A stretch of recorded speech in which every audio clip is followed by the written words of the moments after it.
Hi there. You're listening to the Oklahoma On Stage podcast. You can find us on all your favorite platforms as well as Facebook, Instagram, and YouTube. And our website is oklahomaonstage.org. We'd love to know what you think about our podcast, so send any comments or questions to oklahomaonstage@gmail.com. We hope you like this episode, and if you do, share it with someone. So now just grab a drink and a snack and settle in. The show starts now. Oklahoma on stage, the stories come alive with drama, dance, and music. The arts always thrive. From center stage to backstage lore, Oklahoma on stage, there's always something more. Welcome back, everybody, to Oklahoma On Stage, your go-to podcast for all things theater in the great state of Oklahoma. Today, we're sitting in Theatre Tulsa, and we're talking with the executive director of Theatre Tulsa. He stepped into this leadership role back in June of 2024, bringing with him a vibrant mix of experience from news anchor to real estate marketing director, and most importantly, a lifelong passion for the performing arts. He's directed, choreographed, performed in nearly 100 productions across multiple states, and even founded a youth performing arts program in Louisiana back in 2012. Now he's at the helm of Oklahoma's oldest and longest nonprofit theater. He's guiding Theatre Tulsa into a bold new chapter. Oklahoma On Stage family, please welcome Travis Guillory. Yeah, you said it right. I did. And what an intro. That made me sound really important and fun. That's what we do. We try to, help people out. So, Yeah. And, hey, theater, we all have egos, right? Yeah, exactly. You got to have it. Exactly. You have to stroke it a little bit every day. All right. Not too much. So we're diving in. We're going to start, do a little bit of talking about you, and we're going to talk a little bit about Theatre Tulsa. Obviously, is why we're here.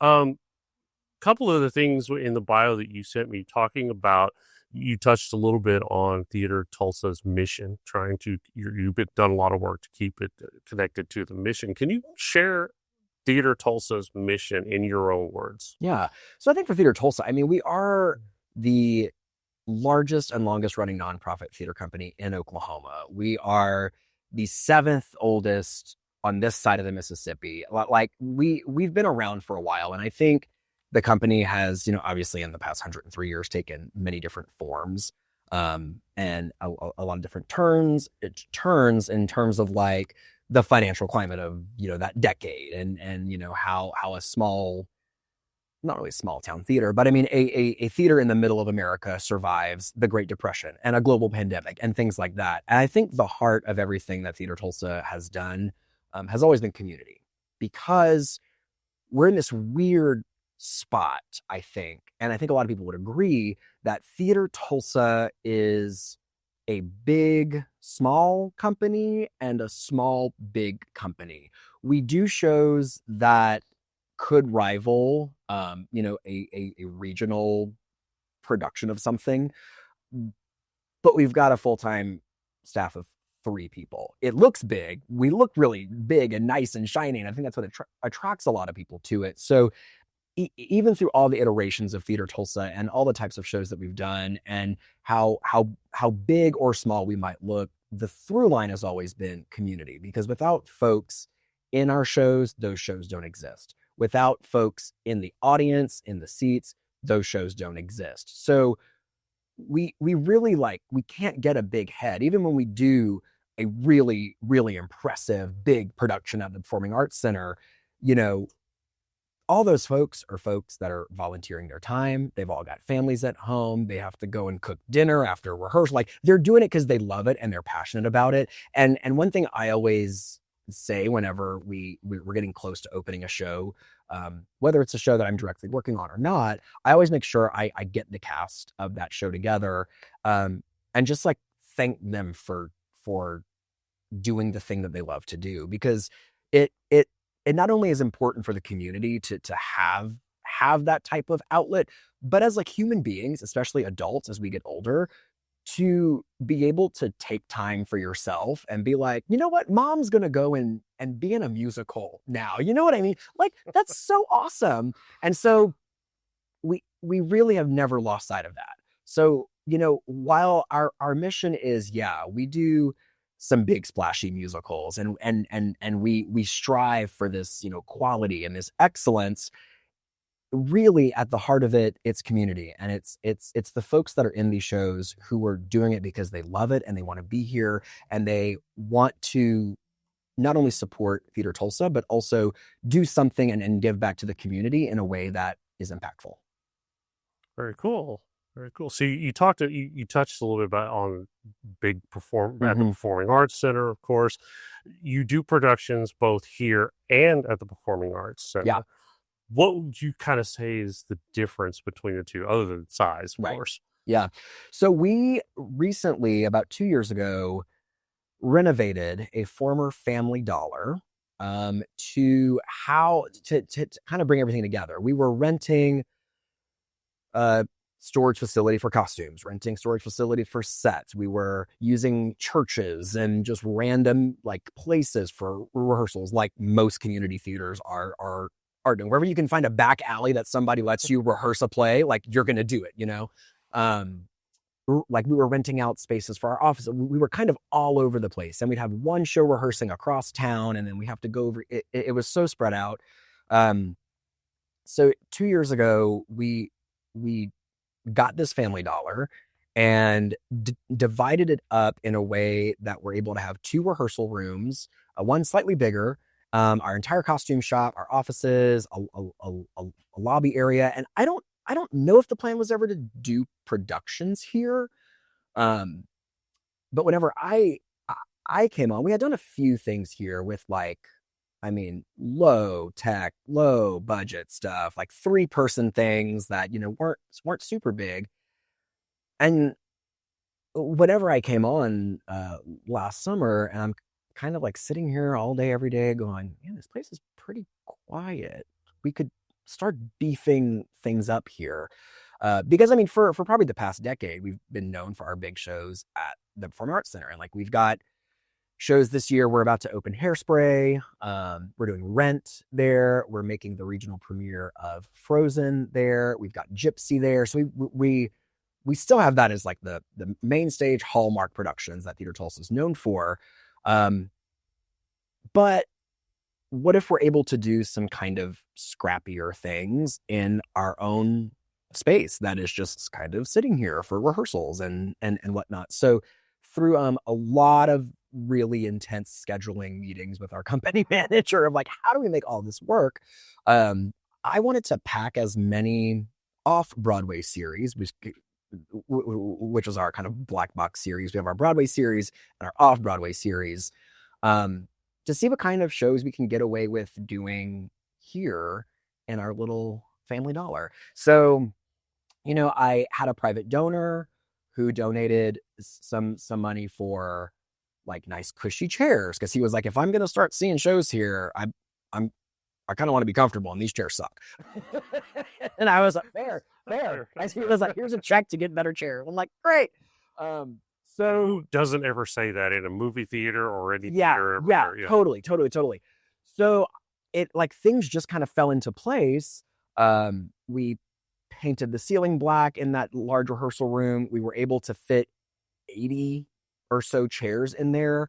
And we've been working over, the past 6-7 months to really build the tech out in that space to really be modular. We did a production of Cabaret in June that had 2 sold-out weekends in there, because we could do some kind of cool things with the configuration of the space. We just closed a production of The Crucible in that space, which we were able to do completely in the round, because I had an idea hey, let's do a big classic play, and I want to see if we can pull it off in the round in the studio. And I again, by rigging up the tech, working with people, we were able to do that. And so each time we do something here at the studio, we learn something new about the capabilities, and we're always just trying to maximize the space to its fullest potential, while still, of course, having those large shows at the PAC. So I think for us as a theater company, a lot of people are seeing what we're doing, and the past 2 reviews that we've gotten from the like local online arts kind of a publication have said both times, like, everybody should take note of like the artistic swings that Theatre Tulsa is taking. And so, and for me, like that really means a lot, because not only are we trying to do something physical here by like, this is a new venue for Tulsa, and we have other companies that are looking at doing their performances here. And so like, it's a physical feat of look what we're able to do in a former Family Dollar. And also we can kind of be cool. Like, we don't have to, you know, you know what I mean? And it comes from a place of, I mean, it's no secret that doing shows at a performing arts center is expensive. Therefore, I know you can't really take huge risks there. You got to do shows that you know people are going to want to see. It has to be a popular title. If we're going to do it on the Williams stage at the Tulsa Performing Arts Center, which is a 420 seat theater, you know, I've got to have, like, it's not really ideal for a, you know, 5-person play or musical. Like, I know we need to do Hairspray. I know we need to do Frozen. We got to do Gypsy. We got to do Oliver and Annie and The Sound of Music. And we have to do it's going to put butts in seats. Something that's going to put butts in seats. And that's going to want to, that is going to make people want to be in the show and make people want to see the show.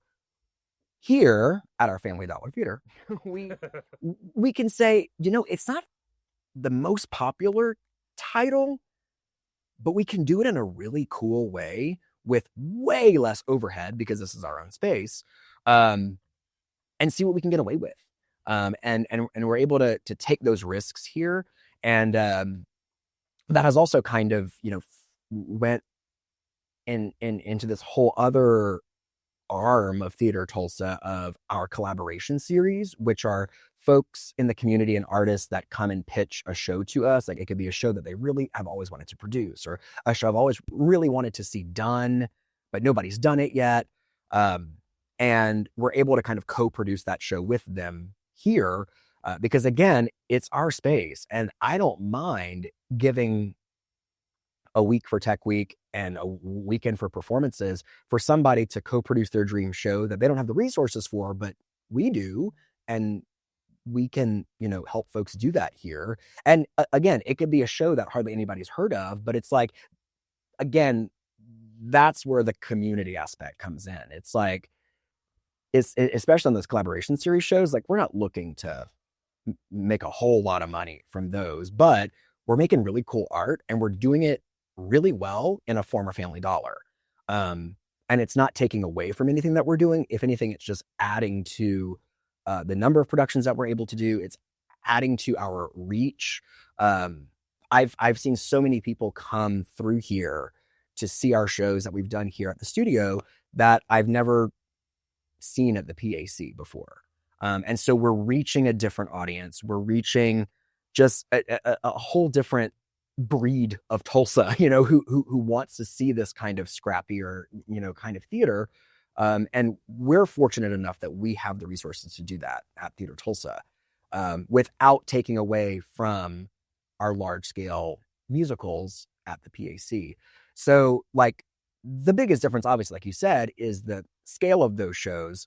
But I think the impact is also different. We can do some really, really cool storytelling whenever the audience is in the round in our studio space. Absolutely. Where we can't do that whenever they're 50 feet away from us in the audience at the PAC. And so we've been over the last year, like, understanding where our bread is buttered, but also like, what if we didn't put butter on the bread? What if we put some, I don't know, other fun stuff on it? You know what I mean?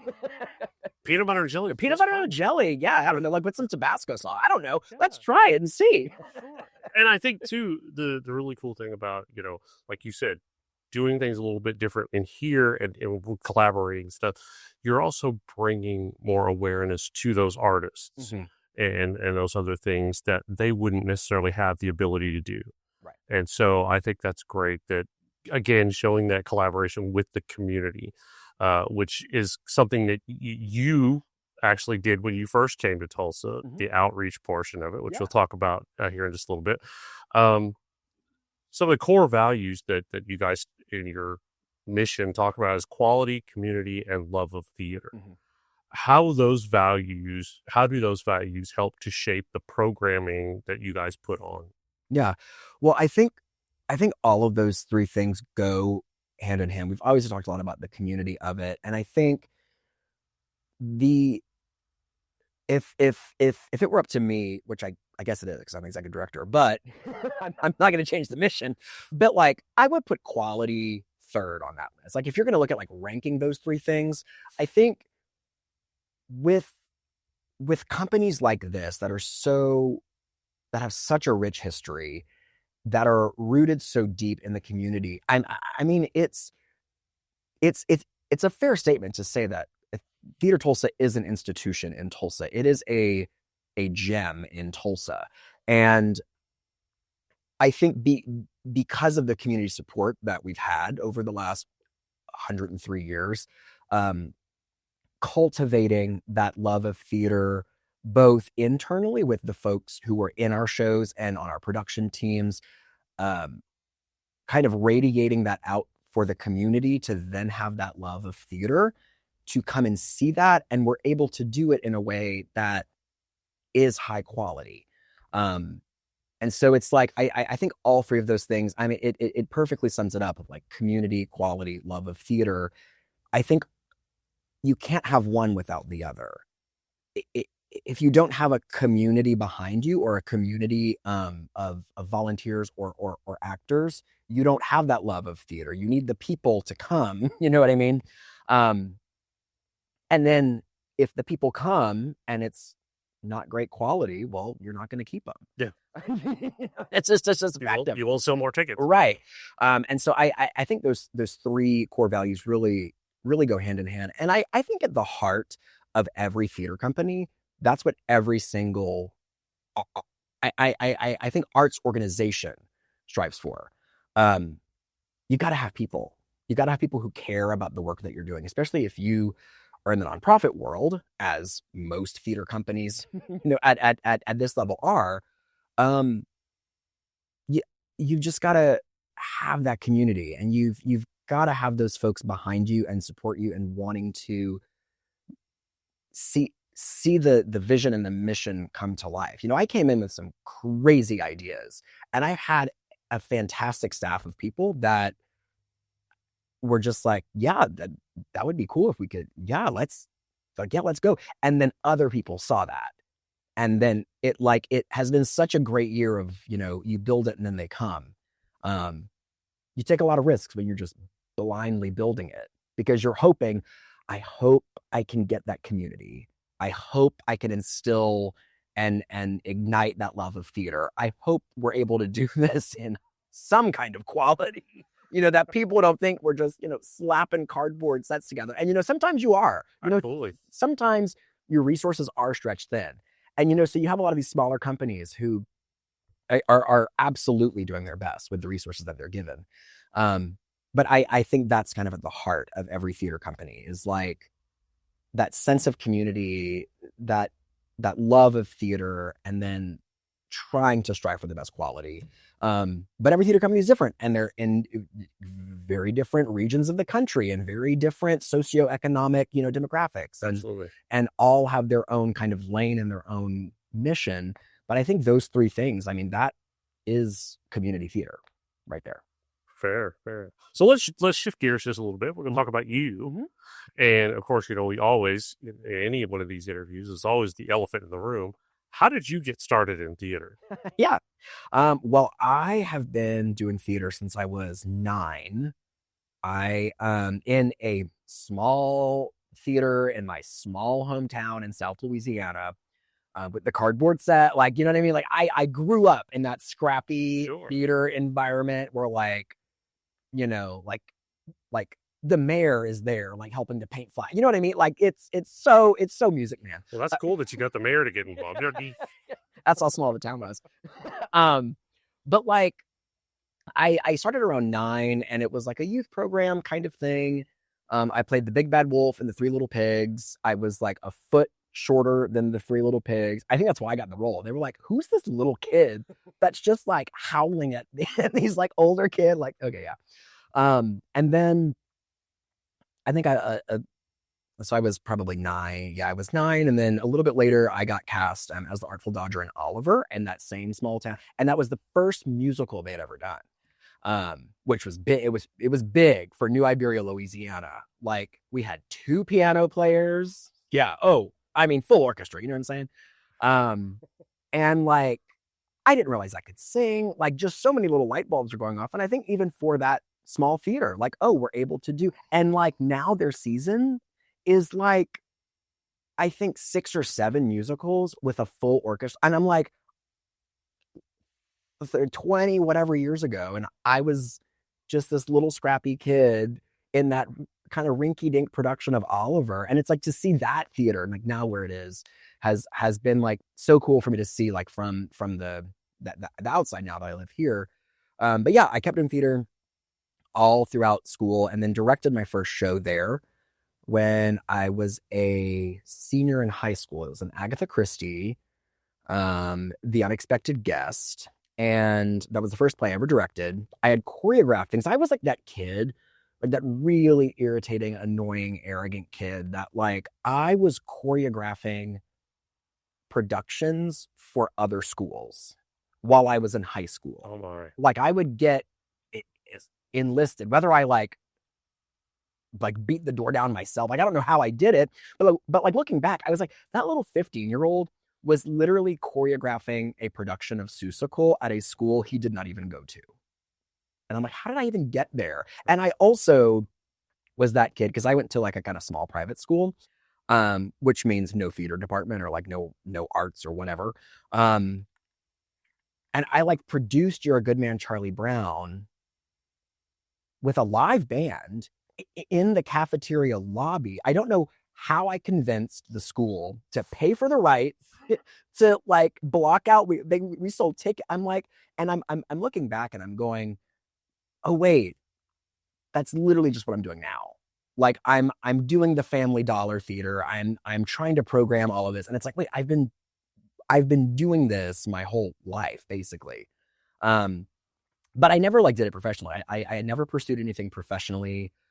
Just because I thought, man, I don't want to be that person that's in New York, living in a box, overpaying rent, auditioning constantly, hustling. I finally get my big break and the funding falls through and I'm back to square one. Like, I just saw all of that when I was a kid. I was like, there's no way. I'm like, I need a steady paycheck.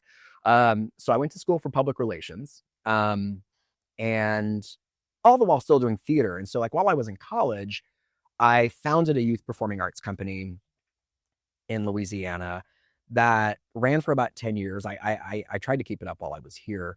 And so I built that up. I don't know how many like kids total I ended up working with. And then moved to Tulsa, and, you know, I had been directing and choreographing a lot in Louisiana. And when I moved here, I was, house hunting because I had gotten a news anchor job here, and I again kind of accidentally fell into news and journalism, and I'm like, I guess that's kind of PR, but I'm on TV. Like things just went crazy, but I still was always doing theater on the side. And so I was about to move to Tulsa, and I had a 48-hour window to come here, find a house, because like I had signed my contract with the news station. Like I never really been to Tulsa. And I saw that Theatre Tulsa was doing ragtime at the Performing Arts Center. This was 2017. And I was like, oh, how nice. The community theater's doing a production of ragtime. And I had been to other cities because I was interviewing all over the country. And so I saw a terrible production of, I'll just say it, I saw a really bad production of Cats in Pensacola, Florida. And I know that hearing that, you're like, of course you saw a bad production of Cats at a community. But I'm like, I had high hopes for it. And so usually what I would do is I would go, let me see what the theater scene is like. And so I was like, oh, how nice. The community theater in Tulsa is doing a production of Ragtime at the PAC. How nice. I was bawling my eyes at the end. I was like, this is what community theater is in Tulsa. I mean, because full circle here, you could see the community, you could see the quality, you could see the love of theater. I mean, it was just mind blowing. And like, it sounds like I'm making it up, but it's really not. Like, me seeing a Theatre Tulsa production was one of the reasons I moved to Tulsa and moved to Oklahoma. Because it was something I'd never seen before for a quote community theater. And so then I got here to Tulsa and started auditioning for things just to kind of get my feet. But nobody knew who I was here. But they kind of knew who I was because I was on TV, and it was like, oh, that's the guy who's now on, the news.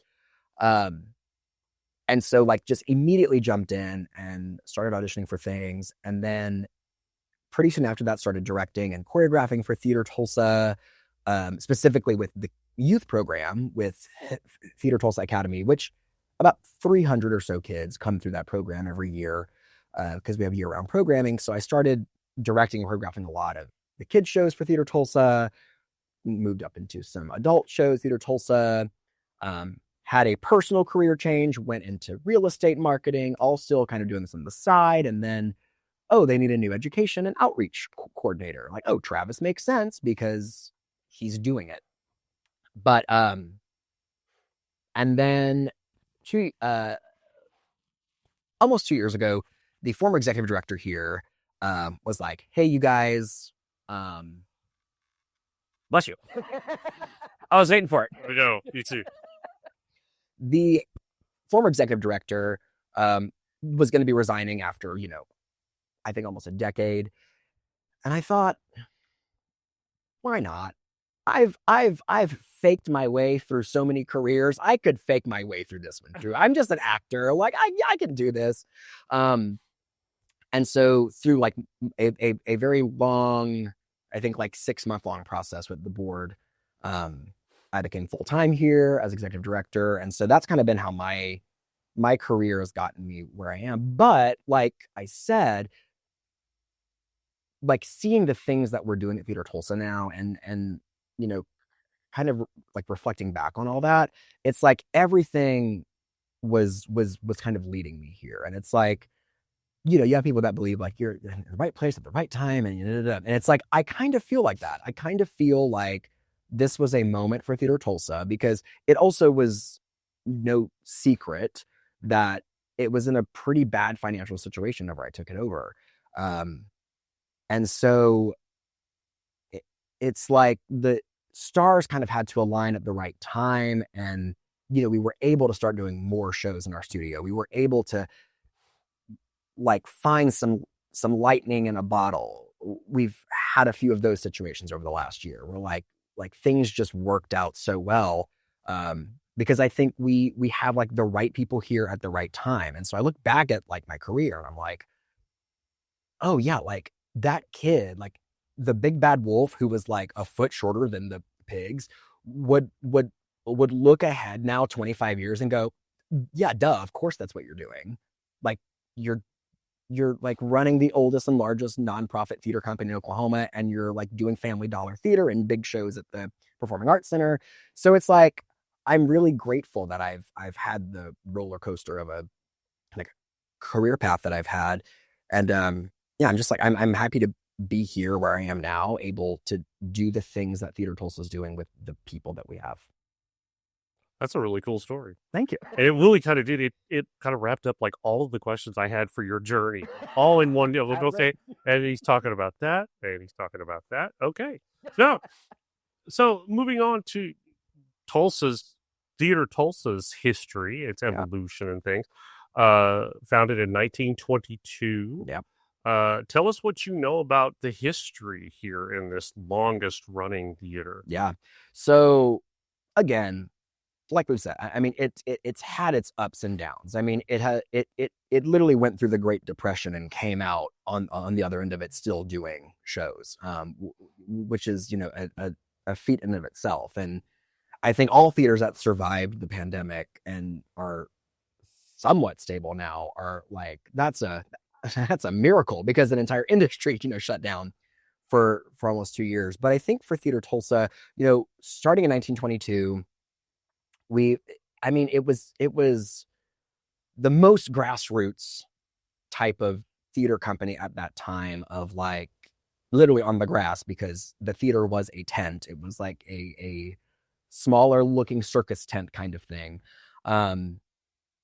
And I think, I don't know every single year, what the business model was at that time, but I do know that like Theater Tulsa has had every type of iteration of a business model for a community theater. I don't believe they started doing a lot of musicals really until, for sure within the last 10, 15, 20 years. I don't think, I could be wrong, and there's probably some historian who's listening to this and they're like, he's kidding, and so it's morphed over time. And I think that also you have to look at the times, look at what's happening, and adjust and adapt, especially in the nonprofit world, to again keep that community and keep those people around. So yeah, we've been around for 103 years, and I mean, if like the founders could see what we're doing now, I would hope they're impressed. They're like, what happened to our tent? You know what I mean? I'm like, I don't know, but like, look what we're doing. So, I would hope that, the folks who founded this company 103 years ago would be proud of where it is today. And I'm sure, as with many companies that have a very long, deep, rich history, you've had people along the way that I'm sure, well, I would have done this and I would have done that. And everybody has their opinion on how things should be run.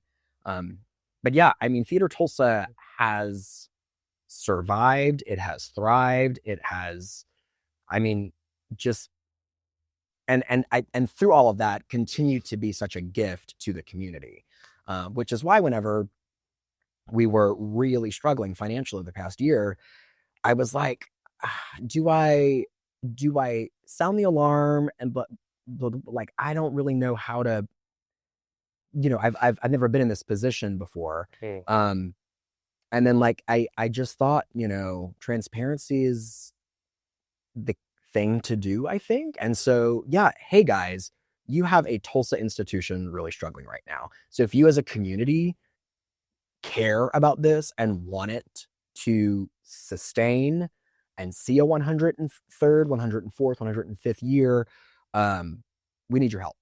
And so, and there is that level of like, let me tell you, it's been a humbling year. Trust me, this is not a glamorous job. It's a fun job. It is not an easy job. And so I think back and like, of like, whoever was running this place in the 40s or in the 50s or in the, it's like, I can imagine the stuff they were having to deal with, and having the same days of just like spinning in your chair in your office going, how am I going to save this thing?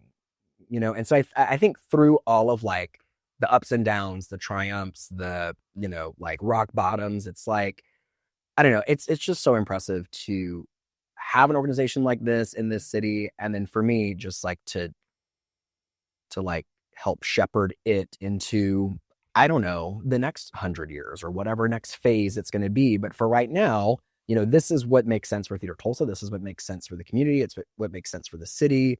And I know everybody in the past 100 years that's had this job, who's also pulled their hair out, has,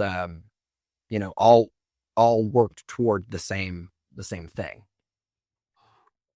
True. And I think like, as you said several times, every community or theater out there deals with similar situation, maybe different scales, whatever. Yeah. True. One of the great benefits of being here is the community in Tulsa. Mm-hmm. There is a lot of money up here, and if you know how to tap into it, right, it's a great benefit. Mm-hmm. And a lot of that, bringing a lot of that in, the Tulsa Performing Arts Center has a lot to help you with that. Yep. So, yeah. So let's talk about some productions. Mm-hmm. Earlier this year, you guys dove into some immersive theater and did a rendition, if you will, of cabaret. What brought that on, and where did that come from? So cabaret was the first and the easiest show that we picked. Whenever we started to see a little bit more potential in our studio space, I thought, man, if we get that room fit with pretty good tech, we can fit about 80 people in there. We can do it in any configuration. What would be a show that makes sense for Theatre Tulsa that we could really do some cool stuff with this building?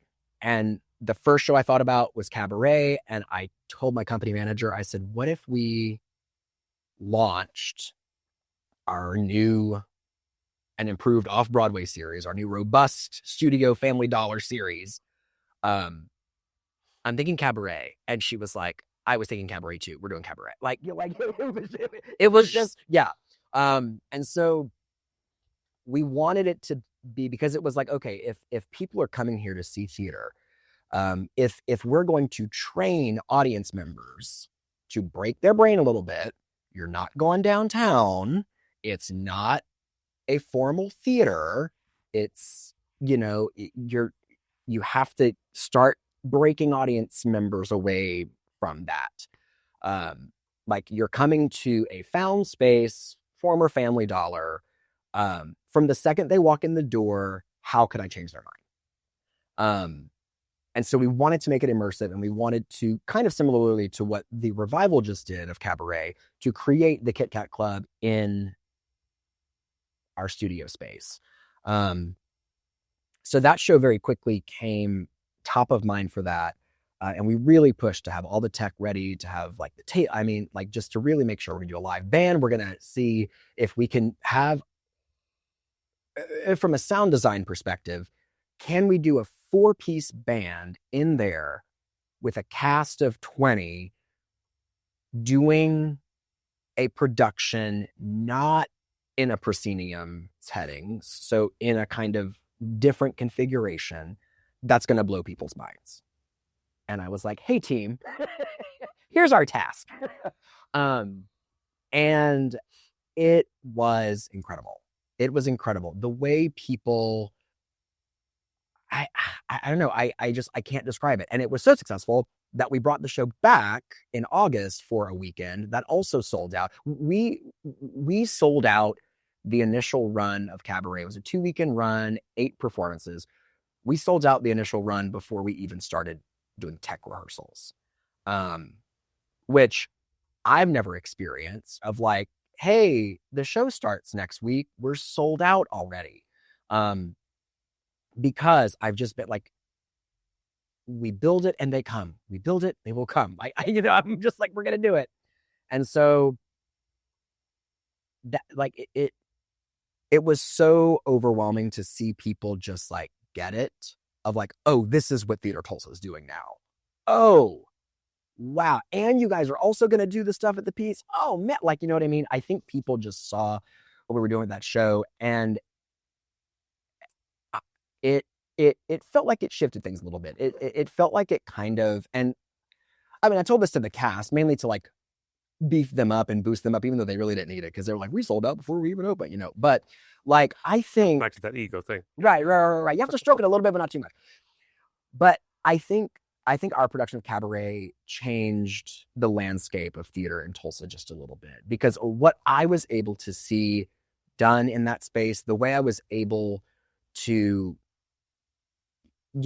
see how audiences responded to that show, it was like all the light bulbs started going off, and I'm like, we're doing the right thing. Like, we're like, this is what we're supposed to be doing. And then imagine if we can open that up to the other theater companies in town, to American Theater Company and World Stage and Theater North and Pembroke Players. Like, I'm like, oh yeah, this can be a community arts facility. Like, this can be a space that is just brimming with exciting arts, theater.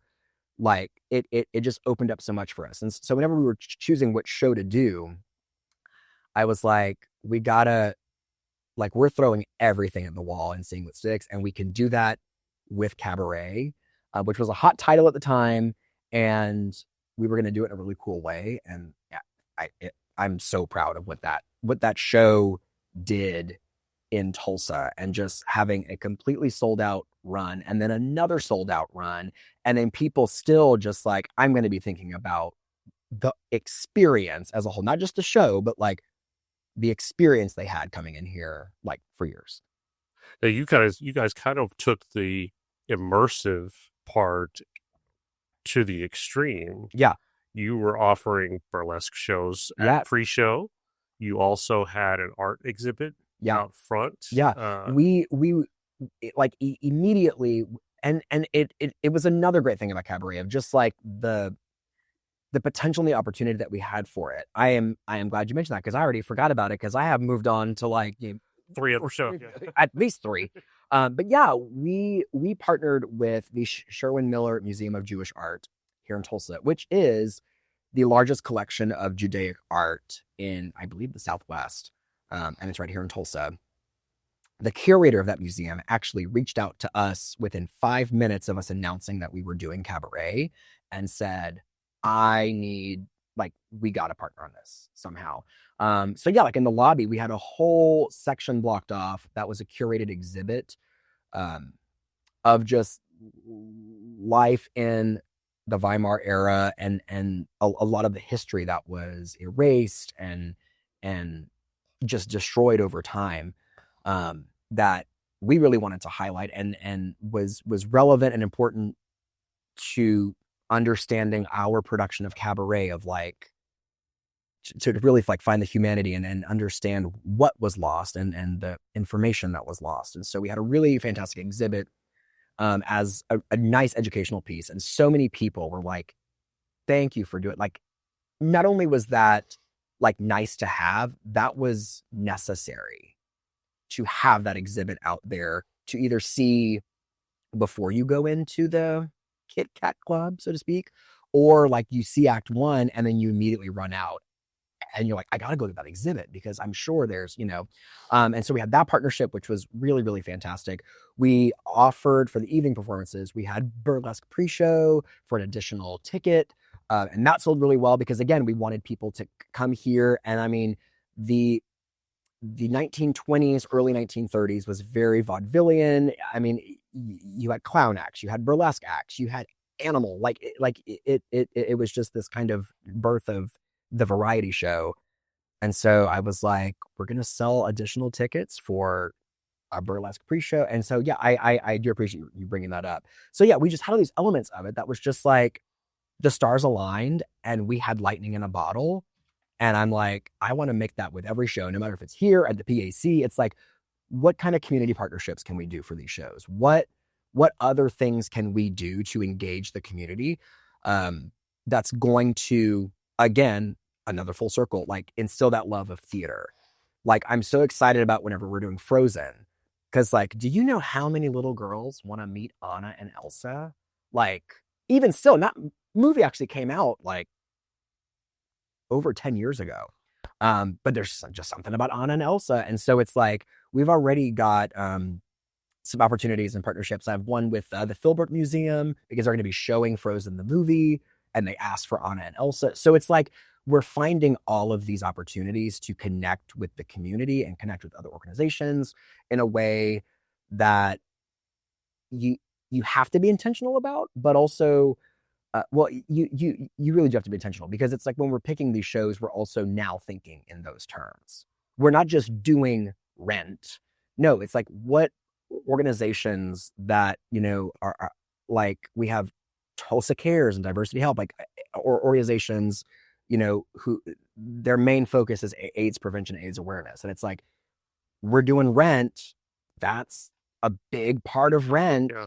It would be a disservice to the community if we didn't partner with at least an organization to do something. Absolutely. And so a lot of those conversations, or that conversations that happened when we were selecting the shows for our 103rd season, it was like, yeah, is Rent going to sell tickets? Absolutely. That's why I'm doing it, because people want to be in it. People want to see it.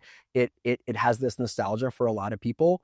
who love that musical, but also we can tell a really impactful story and do some community partnerships that make that not just a piece of theater that audiences are seeing, but make that something so relevant for our community. Nice. Okay, so over the top, Mm-hmm. vaudeville, burlesque, musical to the Crucible. Yeah.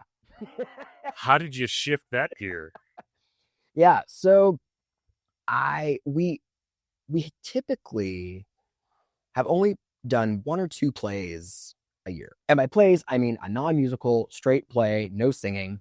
And I knew I wanted to bring in a few more because I think obviously that's an important, thing for a theater company to have. We also don't want to step on anybody else's toes. What's really good in Tulsa is that every theater company has their lane, like hard lane. Sure. And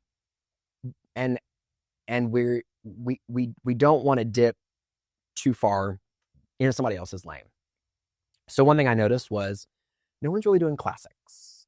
There's a lot of like cooler, edgier, newer shows happening. There are new, interesting, fresh takes on like very old piece, like Oedipus, right? Like, you know what I mean? Like, and we have some companies that are doing some really cool things but there's no one really doing like classic, not even necessarily American, but for me, like classic American plays, like the Arthur Millers, the Tennessee Williams, So I thought, okay, we have a slot in August. We have an opening. What can I fill that with? Well, I don't want it to be a musical because we're doing Cabaret in June. We've got Hairspray at the PAC in September, and my staff would kill me if I threw. And now we're going to do the Sound of Music. You know what I mean? Like, they're not, So I was like, somebody's going to die. Right. It has to be attainable, and it has to be a non-musical, and it has to be done in our studio space because that's what we have the access to. And I thought, okay, well, no one's really doing like Tennessee Williams, Arthur Miller. So what's a good? And then I just thought of the Crucible because I've seen that show before, and I mean everybody's read it in high school or knows about it in some form. So there is some relevance there to it of like a lot of high schools that's on the curriculum. So that could be a nice draw. It's in August around when school's starting. There could be something there. And then I was like, what if we could do something in the round? Okay, what if we did Crucible in the round in August? And like it just started, like you start thinking of not the craziest thing you could think of, but what's something that would be interesting to get people to come here, especially after seeing Cabaret, which the additional weekend of Cabaret happened August 8th. The next 2 weekends were Crucible. So we turned this building from the Kit Kat Club, the sexy, seedy Kit Kat Club. And then in 3 days, it was a Puritan hellscape. That's all I can say. Like a rustic, dirty hay, like it's like the hay that you're actually sitting next to right now because we're still here. The props are still here. And people came to that who had come to Cabaret, and it was like, this is the same place. This is the same company. It just, because it was an entirely new and different pool of actors. Most of the people in the Crucible had never been in a Theatre Tulsa production, and I had never seen them on stage.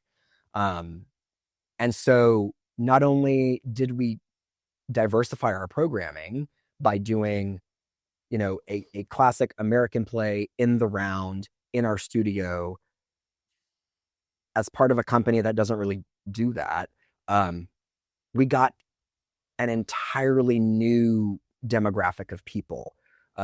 We got new audience members coming in. Like for every one person on stage, you're like, okay, that's about 8 to 10 tickets that I can sell per person. If it's a kid, you can get about 15 people, or more, because mom and dad are going to come a few times, And so, we sold out the majority of the final weekend of the Crucible. We sold out the last 3 shows. People were clamoring to see Arthur Miller's The Crucible. Like that doesn't happen whenever people are like, it's not very sexy. It's not, but it was intentional. We did it for a number of reasons, and again, it paid off. And I think there was a curiosity factor too. Oh, absolutely. After seeing Cabaret, there's people like, okay, what are they going to do with that? Right. And I saw all the promotional and photos and the shots from the show and everything. It was amazing look. Thank you. The set was, I loved the cross stage. That was really cool. So there's a lot, and again, doing it in the round, anything that you can do in the round, I think is amazing. Yeah. Well, I think not only as an audience member does it, of course, obviously put you closer to the action and like whatever, and you're in the story. But as an actor on stage, you learn so much by doing something in the round or even in the thrust. When you have audience members kind of all around you, that's a whole different, changes the intimacy factor. that's a whole different layer of acting that you have to do. And they're so close to you. And so, and again, even though it is an Arthur Miller play, 1950s, it could be very, stale and slow and boring and not exciting and whatever. Right. Like everybody has seen a 4-hour production where these, and it was like, what if we made it really cool in the studio? Because we're able to. And that's a kind of like what we were talking about earlier. Whenever I say like taking risks and doing cool things, it doesn't necessarily mean like choosing crazy shows to do. It could mean just doing a show in a really cool way that nobody ever thought about. Do it a different way. Yeah. I like it. Yeah. I love the mindset behind it. So now you're shifting and you've got a current production. So we're going from like this gear to this gear. I know. And so now we're going to another fan favorite. You guys are currently in production for Hairspray. And this is back at the PAC. Yes, we are back at the Williams Theater at the PAC. And yeah, I mean, whenever you lay it out like that, Tim, yeah, it is whiplash. It's like a car wreck going on over here. So how many people have died this year? Exactly. But yeah, and also a lot of that, like from a tech perspective, because our technical director, our staff consists of me, our company manager, and our technical director. Crucible in the round, a couple bales of hay, and some chairs. Not a very set heavy show. So our technical director will have time to build a show like Hairspray. Kind of the same thinking. I know I'm getting ahead of you, but kind of the same thinking whenever we chose Rent, followed by Frozen. Yes, Rent is at the PAC. It's in one of the smaller theaters at the PAC. It's Rent. You don't need things flying in and out. You need like some scaffolding, some stairs, kind of cool. Like, it's not super intense from a set perspective. It could be if you wanted to make it that. Sure. It doesn't have to be though. While our team is building Frozen, which is a big show. Right. So it does seem like whiplash, but you also have those audience members who will only see our shows at the PAC, who are only interested in those large scale musicals. Sure. So their view of Theatre Tulsa is Hairspray, Rent, Frozen, Gypsy. You have people that will only see shows here because they want that scrappy. They don't like, if people start singing, they immediately get turned off. They'll see things like The Crucible here, and all they see from Theatre Tulsa is the stuff in our studio. And so kind of like, so that's kind of like their view. So for us as a company, it's like we want all these offerings. So it does kind of feel like a real left turn. But as an audience member, I think it makes sense. And then there's people that just want to see everything, and they're like, I get to see something completely different every month. Like, yeah. I'm getting exposed to all types of theater. Absolutely. And so yeah, we are currently in rehearsals for Hairspray. That opens September 12th. And yeah, it was like, I've been wanting to see Theatre Tulsa do Hairspray for years. The issue was the rights were never available because there was a tour or it was like Hairspray Live on TV and whatever. When we were picking the season, I saw the rights were available. I grabbed them. Because I think after maybe Cabaret, Crucible, something light, fun would be great. It also is not just light and fun. There is some depth in Hairspray, and there are a lot of roles for people of color, which is something that we're always like trying to be aware of, that we're not whitewashing a season. And so it was another show that I was like, people are going to want to be in it. People are going to want to see it. It's a good show to put in that slot at the Performing Arts Center right after Crucible, where we will have time to build and work toward Hairspray. And I think it's just going to be a fun fan favorite show at the PAC. So how did you approach the casting of Hairspray? You talked a little bit about having it open for, diversity and things like that. How did you approach that? Yeah, well, I'm not directly working on that production. I'm actually fortunate that for the first time in like 2 years, I'm like not directing or choreographing anything until the spring, which is great. Okay. But no, with shows like that, I mean, you announce the auditions and you put them on social media and you put them where they need to go, and you just kind of hope. You cross your fingers and you say, man, I need a motor mouth Maybell who could, Yeah. And luckily, for the most part, I mean, we were able to get Colby Jordan, who is from Tulsa, has been in some of our shows before, but recently was top 10 on American Idol. She sang with Patti LaBelle on stage. Yeah. And she reached out to our company manager and was like, hey, I want to be in Hairspray when I come back to Tulsa. And we were like, you know who you're talking to. And she was like, yeah, I just like, and so I don't know, things like that happen, and you always luck out. I feel sometimes though, you do have to do a little bit more work to get the people that you need. And that involves a decent amount of outreach. I think in Tulsa, the way a lot of our companies work together, is we kind of start with other companies. Like, I know there's got to be somebody at Theater North or World Stage Theater Company that either has somebody or knows somebody or something to fill this role that we need. Or, oh, I know the folks at Pembroke do these types of shows all the time. So hey, do you have somebody who, so a lot of our outreach and casting is working with the other theater companies. But we got a really fantastic cast for Hairspray, and it's a pretty big cast. It's close to 40, might be a little more than 40, I think. But again, that was kind of the thinking. It was like smaller musical for Cabaret, and we're just going to explode with Aquanet. Yeah. Right.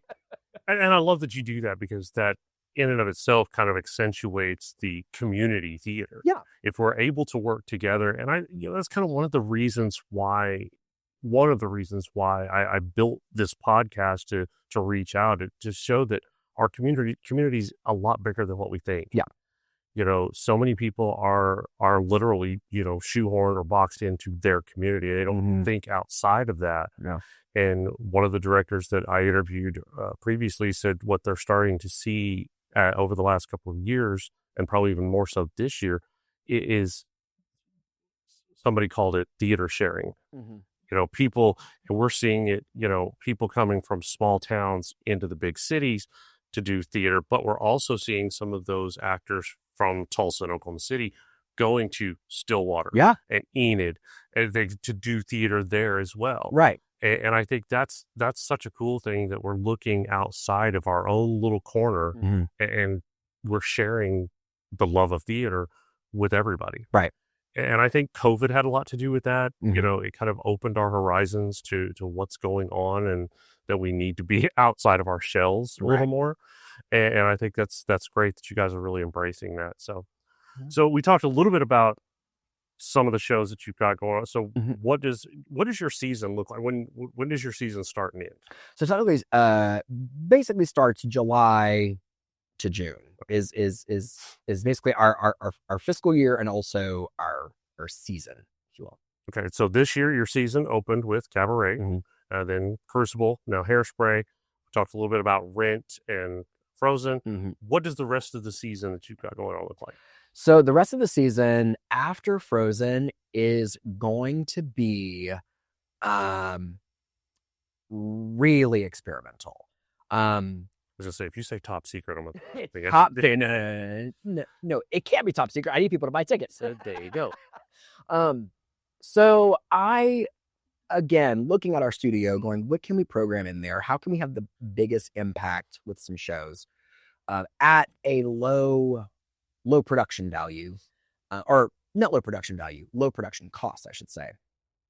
So after Frozen in January, which obviously will be big, splashy, family friendly, like just, Frozen.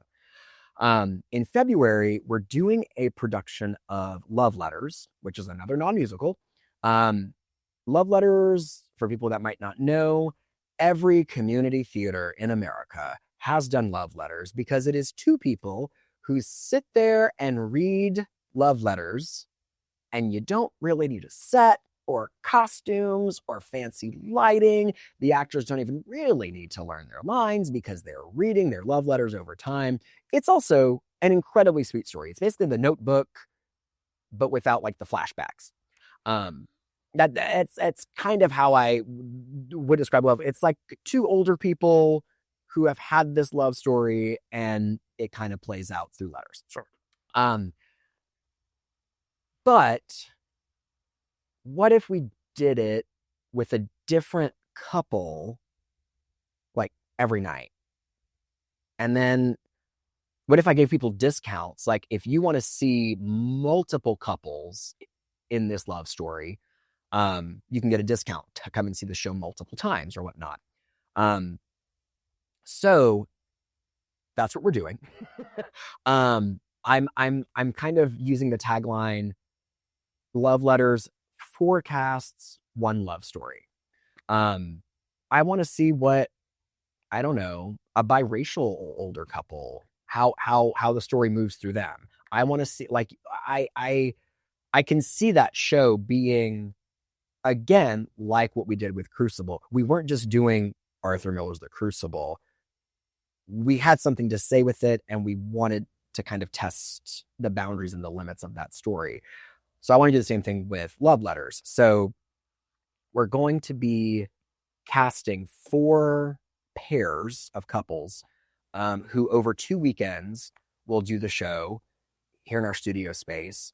And then a month after that, I should say our goal also, again, to maximize the community impact, once that show closes, because it is very easy to pack that show up. That strike is going to be, 10 minutes. Put the costumes away. Put the costumes away and put the tables over there. We're hoping to take that production to retirement facilities and senior homes and activity centers to perform that show outside, like really outside of a traditional theater setting, but to folks in our community who don't get a lot of access to theater, and for a story that I think would be very important and touching to them. So it's a 2-weekend run. I'm hoping the weeks following that, we are going to get some things on the books to take our show on the road, to again provide more access to the arts and have a bigger impact with what is generally and historically a 2-person play. We now have quadrupled the impact of the number of actors that are going to be doing it, which, I mean, let's be real, not a lot of good roles for people in their 70s these days. You know what I'm saying? Or ever, So we like quadrupling the number of people we're able to put in the show, and just multiplying the impact by taking that show on the road and going and meeting people where they are in retirement homes and senior centers to perform that show. And then kind of similarly, a month, few weeks after that, I'm like, oh man, the calendar is really tight these days. We're going to be doing a production of Your Good Man, Charlie Brown here in our studio space. Where again, I was like, man, wouldn't it be a fun little multi-generational experiment too? Because again, Your Good Man, Charlie Brown, not very complicated set, not very complicated costumes, pretty small cast. What if we had 3 casts? We had a cast of kids from our Theatre Tulsa Academy program. We had a cast of adults, and we had a cast of senior citizens. And each one had a weekend or had a number of performances.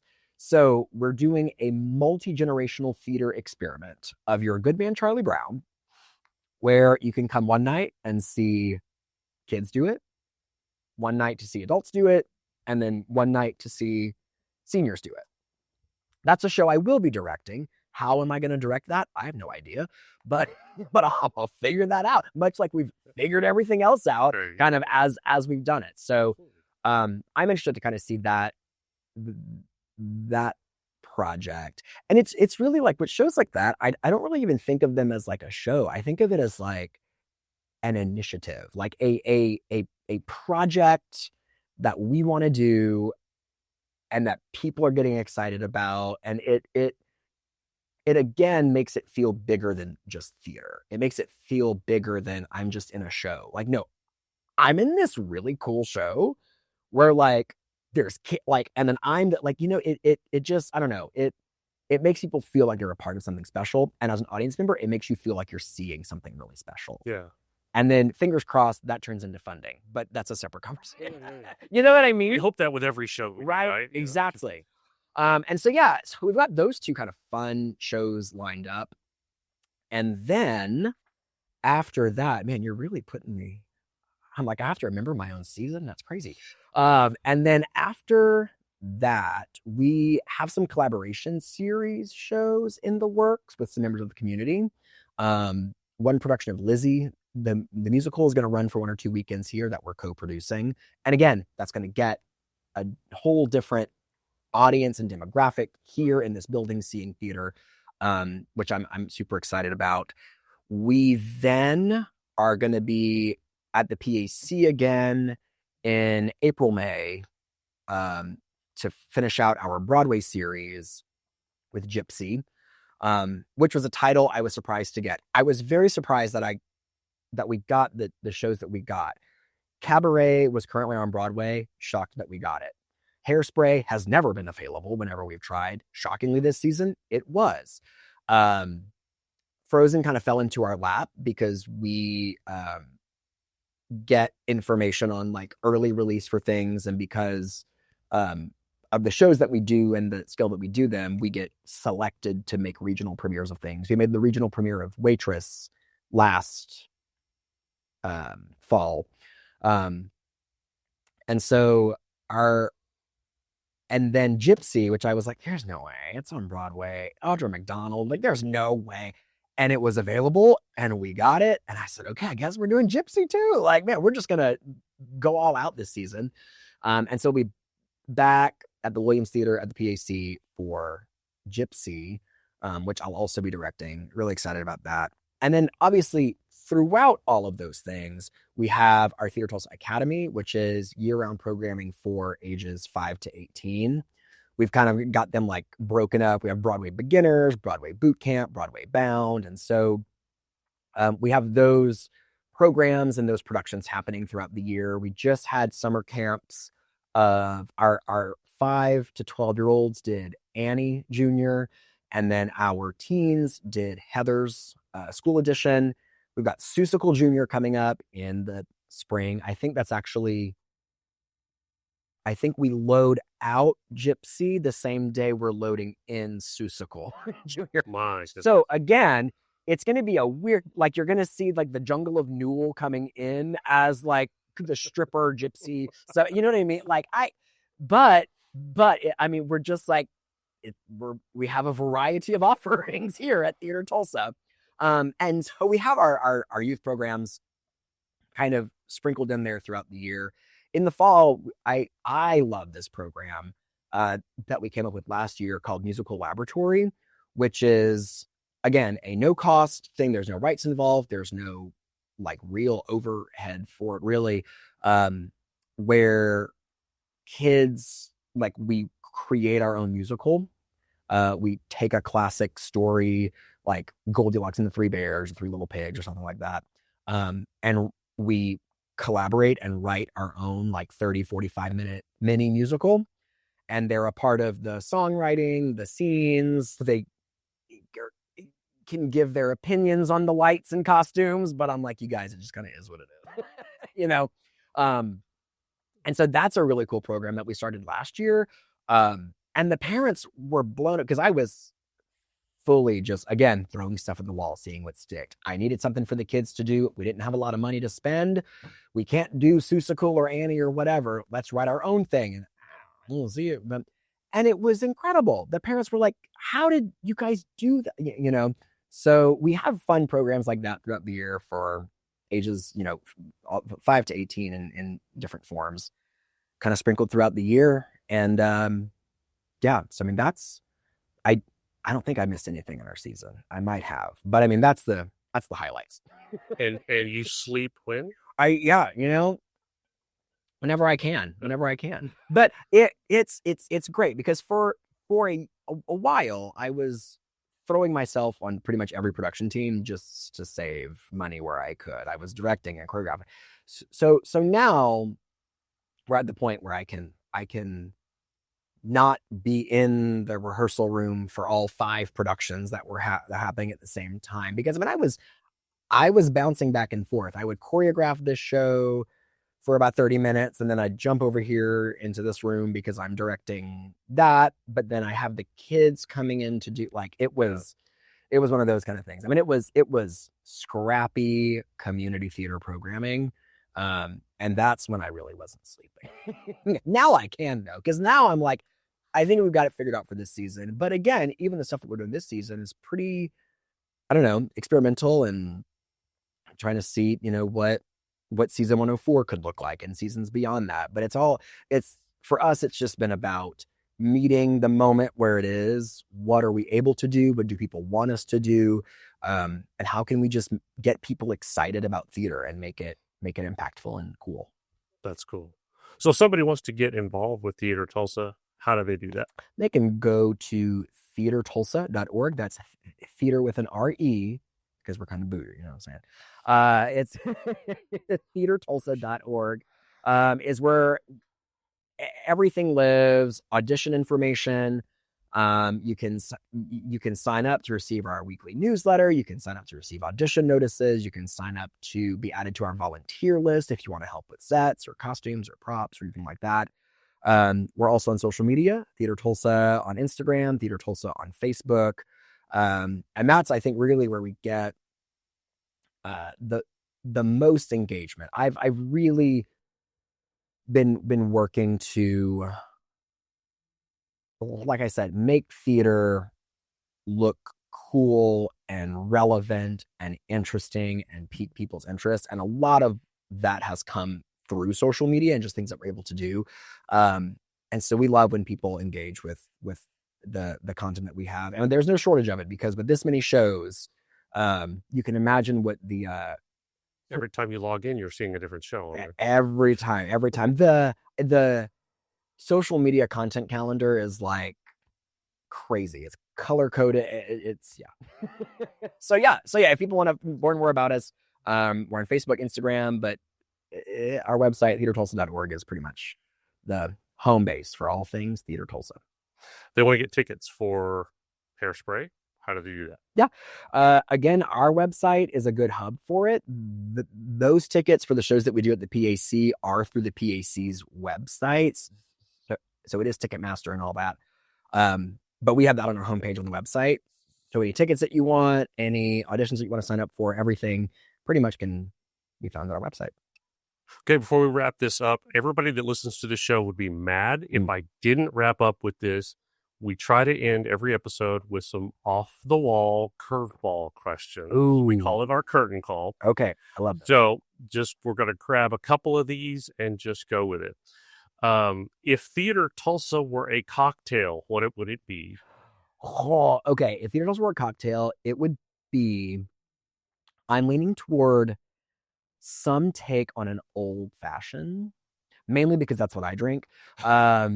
So of course that's what it would be, but it would be like an old fashioned that has something in it or some garnish that isn't normally with an old fashioned or something, because I think with the rich history that Theatre Tulsa has, it's got to be a classic cocktail, but I think With a sparkler. there's something in there that you're like, what is that?